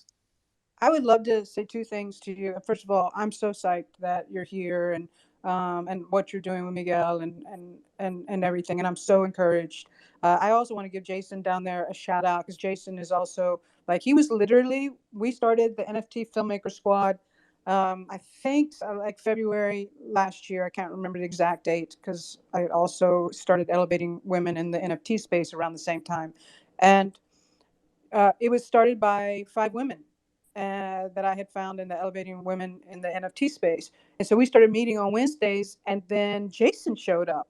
And Jason is also an integral part of really pioneering this space. He's an incredible human being. He's the post-production supervisor on Red Flags, my Genesis NFT that minted and sold last week. And I'm still trying to process that. How exciting that was, and also how how difficult it was to try to educate people around the importance not only of the message of that film, but also why it's important that filmmakers, make NFTs. And so we're having these conversations all the time. Oh my God, I got Jason up here. It's awesome. But the other thing I want to speak to is that before I actually even knew Miguel, and I was rolling out my marketing kind of idea around Red Flags, I chose 6 women artists in the space to do a collaboration based on watching the film, and Jimena is actually one of them. And so they watched the film, and they each created a piece, and that whole collection is called the Courage Collection, because based on the message of the film, it takes courage to break the toxic to break a cycle of a toxic relationships. And I'm telling you, you guys, next week at some point we're gonna be debuting that collection, and they are all so phenomenal, one of ones. I'm still trying to figure out how to do it all, but I love learning from my colleagues, and Miguel has definitely helped out with figuring out how like the best way to like debut this. And I love that you, Bernardo, loved that he made these collaborations, because isn't that so much of what this space is about? The collaborations. And isn't that cool that as filmmakers we can collaborate with other artists like this? I mean, that's what we do anyway. We collaborate with cinematographers and actors and writers. So this is an exciting moment. It is super exciting. I think it's just like really special to know that these things can happen, where you have like artists rallying behind each other. And it goes to show the support, like, and how much it means to just have a community like lift each other up. And Jordan, I know you talked about this before, how like a rising tide lifts all ships, and this is like, the pinnacle of that. So it's cool to see artists volunteer a little bit of their time to create something to help out with something like much larger than themselves. So yeah, it's like, this is honestly one of the main reasons why I love this space so much. Me too. Me too. That right there is the ethos of it, the generosity and the kindness. Before I give this mic back to Miguel in his Monday space, I want to just give a shout out to Jason, who actually came up on stage. Jason, what's up? Good morning to anybody who's still in the morning hours. Good afternoon, good evening, and good night to everyone else. Really quick, because I guess I heard the hairs on the back of my neck started to stick up. I guess somebody was talking about me as I was walking by my desk. It really sucks being in a full-time job again, even though I'm really excited to be working again, and I'm working on some pretty big studio projects that I wish I could talk about, but I can't. But it's also getting in the way of all my NFT work, which is annoying. But I did just want to say quickly, I've been in and out of the conversation, but, like Jordan was saying about, the squad room and how we've been getting things going and how things are growing and expanding. How much of life, guys, is just showing up? just being here, just meeting you guys, just talking, connecting, networking, collaborating. Jordan was right too. Like, film is such a collaborative medium in the first place. And now here we are in this beautiful, wonderful environment where we can all discover each other's work and see how we can accentuate each other's work and lift each other up. It's just really exciting. So, like I said, I'm bouncing around and doing a bunch of things, but I just wanted to send my well wishes to everybody. Miguel, the project is so beautiful. The short is so beautiful. The feature is going to be amazing. The roadmap is just so well done. Just everything is just the momentum is growing for all of us.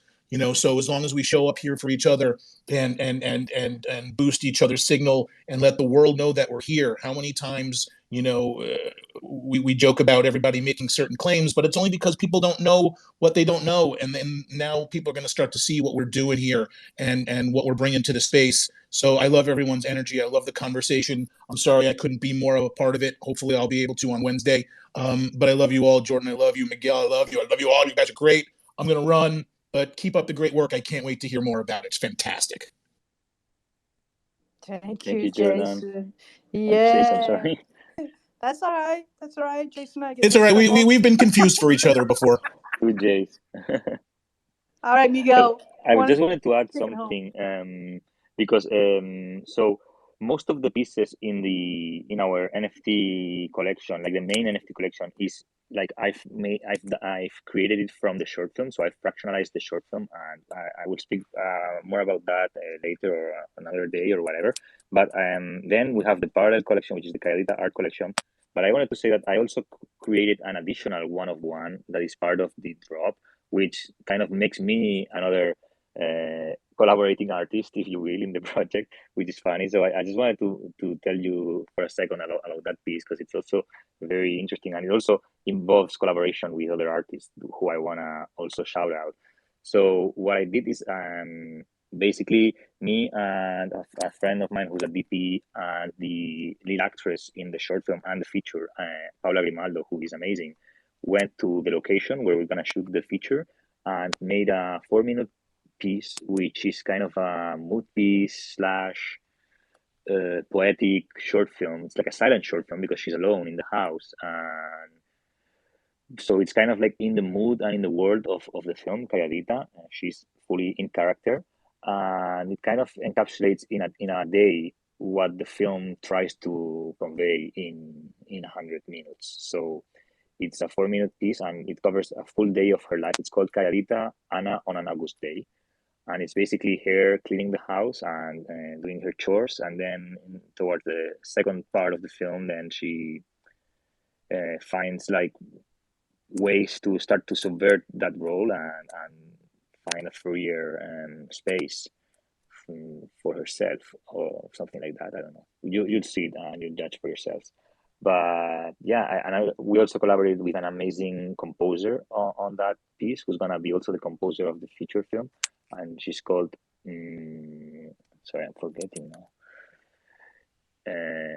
I'm blanking completely. I'm sorry. It happens to the best of us in these Yeah, rooms. We get a little weird. tired. Yeah. Anyways, she created a wonderful score, which is even kind of related to an artist that I really love, which is Rosalia. I don't know if you know her, but she's an amazing singer-songwriter from Spain. And you'll see the music is kind of reminiscent of her at some points, which I love. And her name is Paula. Sorry, wow, Paula Ola. I was totally blanking on that. Sorry. Anyways, I hope that you will like that piece. I don't know when we're gonna release it. We have to think about it, but like to share it before minting. But basically, that's a one-of-one piece that will go to the biggest backer in the whole Calladita collection. So it will be like a gift for the biggest supporter of the whole project. Oh, well, wait. So basically, someone who comes in and, I don't know, buys up because you have it. I know we're going to So get we have into 4 this another day. tiers. You have 4 tiers, right? Yeah, let's Yeah. talk about this. We've got 15 minutes. Let's talk about this. You've got 4 tiers. So if someone buys on the top tier, like the most, then they become sort of like an executive producer, and you're going to airdrop them this very special one-of-one. Yes, exactly. So there are 4 tiers at ascending prices and ascending rarity and perks and utilities. And whoever And then there's like a patron podium. So there's the first, second, and third place, and each of those places has additional utilities and perks, and also, in the case of the first, an additional NFT, which is this one-of-one piece. So whoever buys the most amount of ETH into the collection, it might be that they buy 2 tier 4 pieces, or it might be that they buy 200 tier 1 pieces. I don't know, but whoever is the biggest whale holder by the end will be airdrop this one-of-one from us. And it will also be my Genesis NFT, in that will be the first piece we mint even before the collection goes live. What else? That's Yeah, cool. it will be special in that sense. And I can't announce anything, but we're in talks. I'm in talks with Super Rare to see if maybe we can mint it there, because they're starting to get into film NFTs. So I don't know. They're Maybe. going to give you more than? Are they going to give you more than 40 megabytes? Because right now Oh shit! Yeah, I didn't think dude. about that. Oh, I think about this every day, especially lately. Yeah, we can talk about that. I mean, we can talk about I that don't know. now, but we can talk Yeah, about that later if you we'll want. We'll talk talk later. about No it. problem. I mean, in our contract, it's all right. In our contract, we don't have any limit. But yeah, you're right that maybe imagine Super say, yeah, we're excited, let's do it, but then we can't because of the Yeah, it's megabyte. a That would be a shame. But anyway, believe me, that was a concern or a consideration of mine with red flags. And the biggest reason I went with Zora was because they offered 500, and Jason brilliantly, took that 4K and took it down to under 500 megabytes, so that if you take a look at it on Zora, it looks beautiful. I mean, it doesn't lose its cinematic quality, which was so very important. Jason, you raised your hand. Did you have something to say about that? Jason, what's the resolution of Red Flags, if I can ask? Oh, Jordan's spot is full 4K, UHD 3840 by 2160 at 23976. I think the data rate was 12 or 16 megabits per second, and yeah, being a short piece, it fits really well.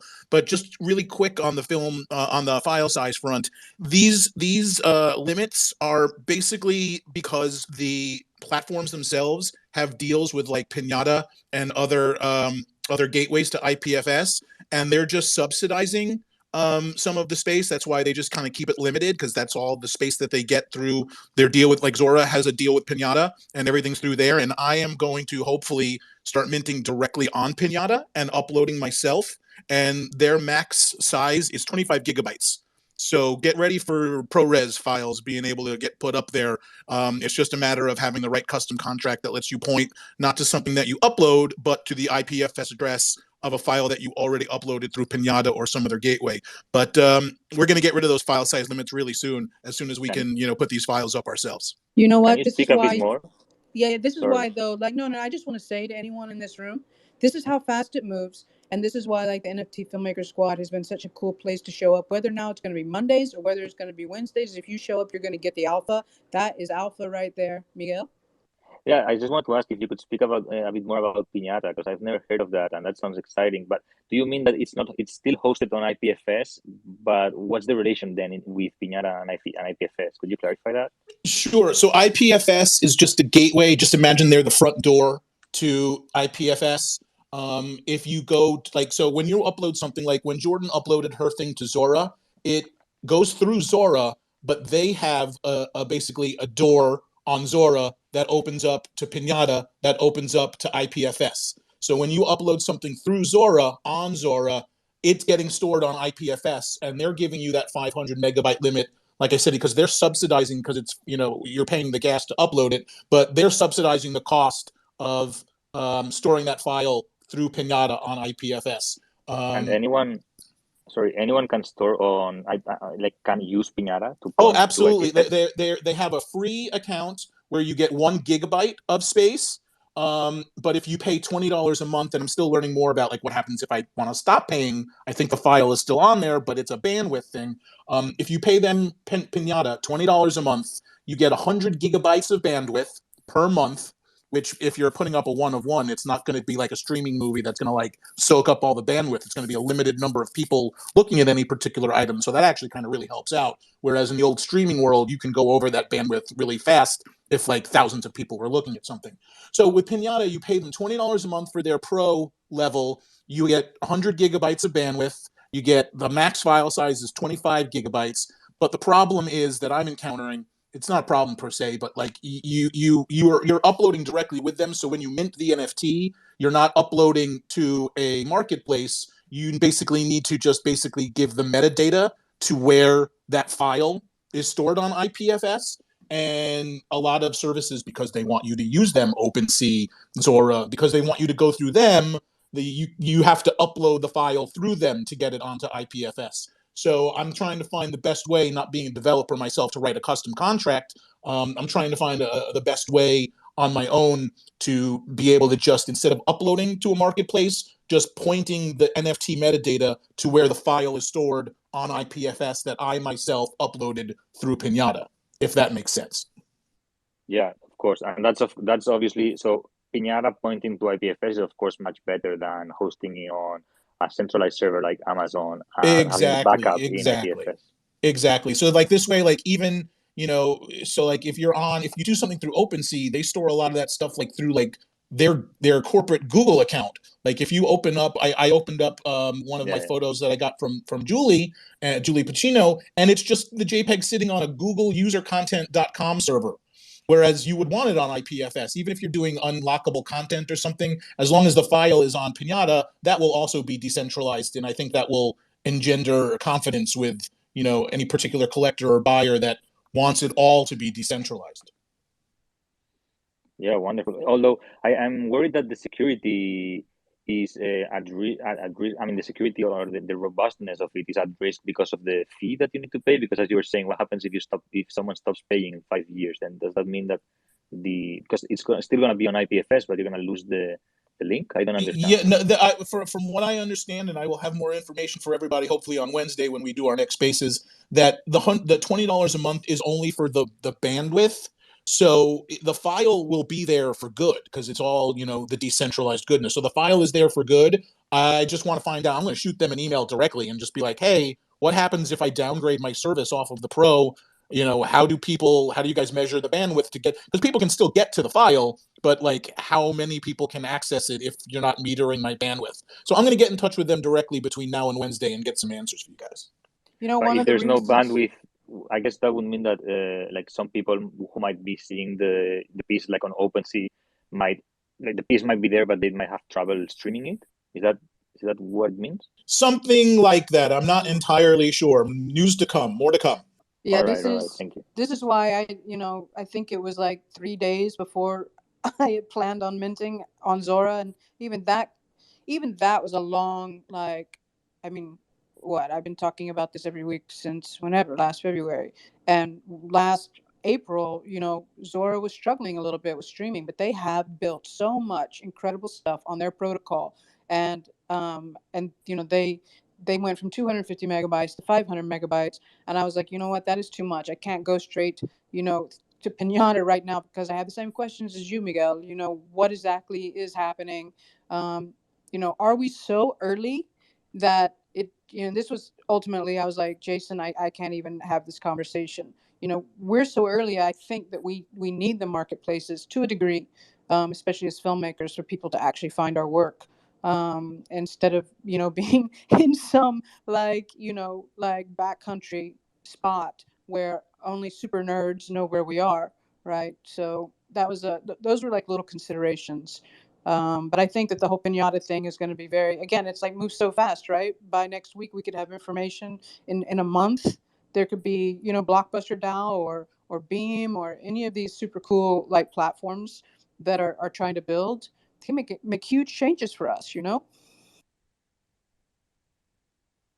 100%. Thank you, Jason, for all the technical alpha. Definitely waiting to hear more because I'm having these exact conversations about hosting with my devs right now because we have a lot of video files in the collection, and so that's going to be important. Hey, Miguel, we've got about 5 minutes left. I would love for you to, I know there are a couple new people in here, just give a sort of a summary of like what you're doing, sort of the way you open the room so that people will know, about this project and can follow you and follow the project and follow these amazing artists and all that. Sure. Yeah. Thank you. So, hi, I'm Miguel. I'm a filmmaker from Spain, and I'm making a feature film called Calladita, which we're trying to fund via an NFT collection dropping on March 2nd. And this film is based on a short film that has the same title, which I made a couple years ago, and which you can see on my website that is pinned up here on this page. And basically, that short film did really well, and then I wanted to turn it into a feature. And I've been working on this for a long time, and I have the script, and I have the actors and the team and everything. But it's been very hard to raise the funding through the traditional routes of film financing. So now we've decided to try a different approach and fundraise this with NFTs and Web3, and hopefully become one of the pioneers in doing that and a blueprint for many indie filmmakers around the world to feel empowered and greenlight themselves and tell the stories they want to tell.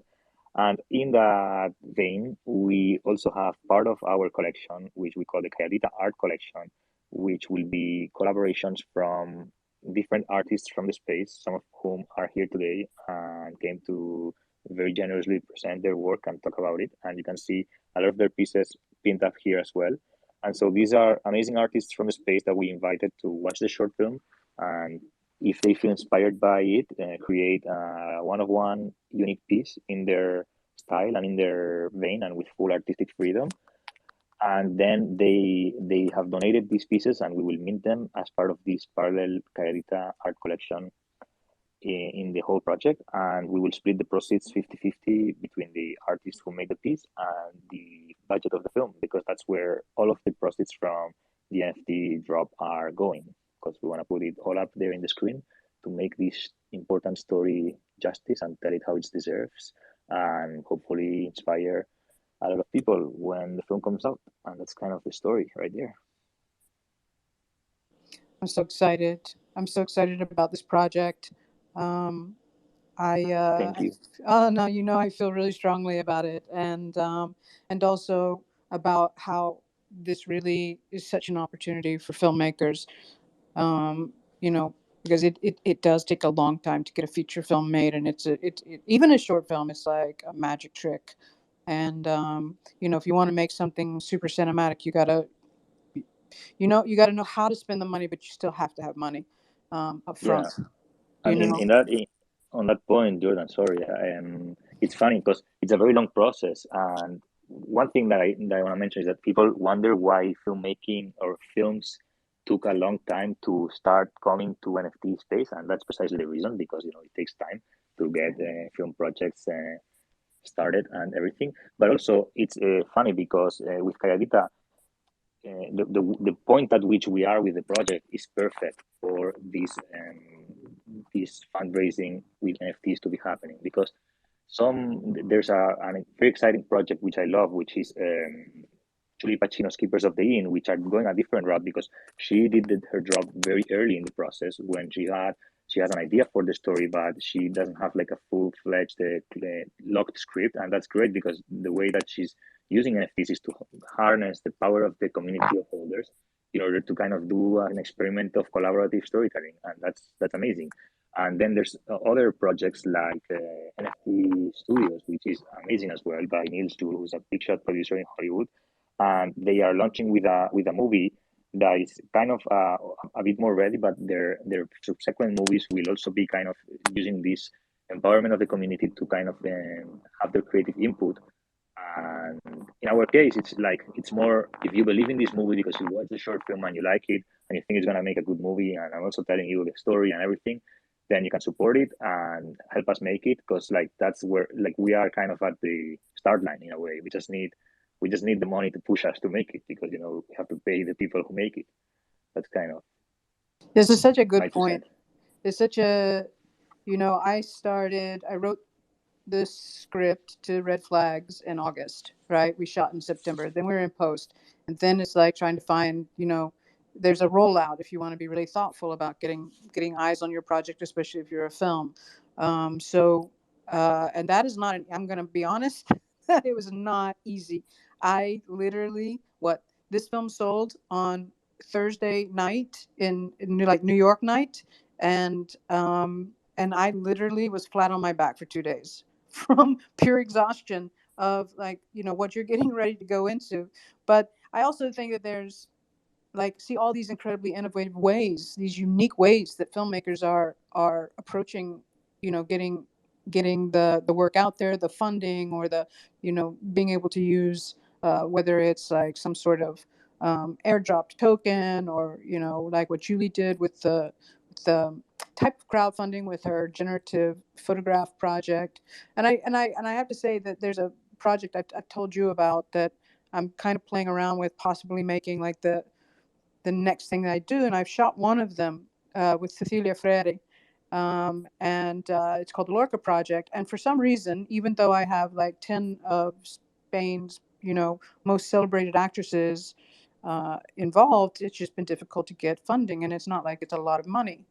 I honestly believe that sometimes doors are closed until the right doors open, and I think this is like a perfect type of project to bring to this space, because it's like 10 under 3 minute like little pieces that celebrate Lorca's women, done by 10 incredible Spanish actresses.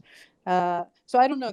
It does take a long time. I mean, this is a project I've been doing since 2015, and again, we lost a couple of years with the pandemic, but I have so much hope and passion for this Web3 world that we're building together. And I'm so excited for CALLADITA, for the way that you're moving through the space, um, and for what I think is going to be. Well, I know, just based on on your short film, it's going to be an incredible feature film, and I can't wait till we can get the community behind it. Thank you. And yeah, your Lorca project is also super exciting, and I hope that will be one of the next film NFT projects that we get to support and rally behind. Yeah, I I think thank you. Thank you. I hope so too. And I was, and actually, because of conversations with you, I'm thinking that they also might just work as a type of utility for funding one of the feature films, or getting some of the funding for one of the features, that's ready to go. It's ready to go. sounds great. Tell me what you want to say to end the space, and then we will say goodbye to all these amazing humans that decided to spend time with us today. We really appreciate that. Just want to be super grateful to all the artists for participating, for donating your time and your creativity and your genius to this film project that I've been very passionately working on for years. Thank you so much. We love you, and we love your work. And thank you also for coming and talking about it, because it's also great to connect with an artist's inspirations and process. So yeah, it's been amazing, and thank you to everyone who came to listen. And I hope you enjoyed it. I hope you liked the pieces that were shared today, and I hope you will share them and amplify them, and follow the artists and follow along with us in this historic journey to make one of the first NFT funded films ever. Thank you. Yeah, I'm so excited. Thank you guys for coming. Don't forget now, on Mondays, the NFT Film Squad has got Mondays with Miguel. And so he will be here. We will be here on Mondays, on Wednesdays. And like he said, follow these incredible artists. Give them some retweets, give them some love. We appreciate you spending your time with us. And definitely follow Miguel, follow CALLADITA, and let's fucking go, my friend. Let's go. Thank you, everyone. All right, you guys have a beautiful day. Thank you so much for coming. And if anyone wants to listen to our spaces in Spanish tonight, very late at night with Talia, come aboard. Oh yes, we're gonna be there tonight. That should be a lot of fun. I think I keep thinking that she's gonna onboard more people in like 10 days than we did in a year, and it's gonna be awesome. Yeah. Come see us. All right. Ciao. Bye bye. Ciao. Adios. Thank you. Adios.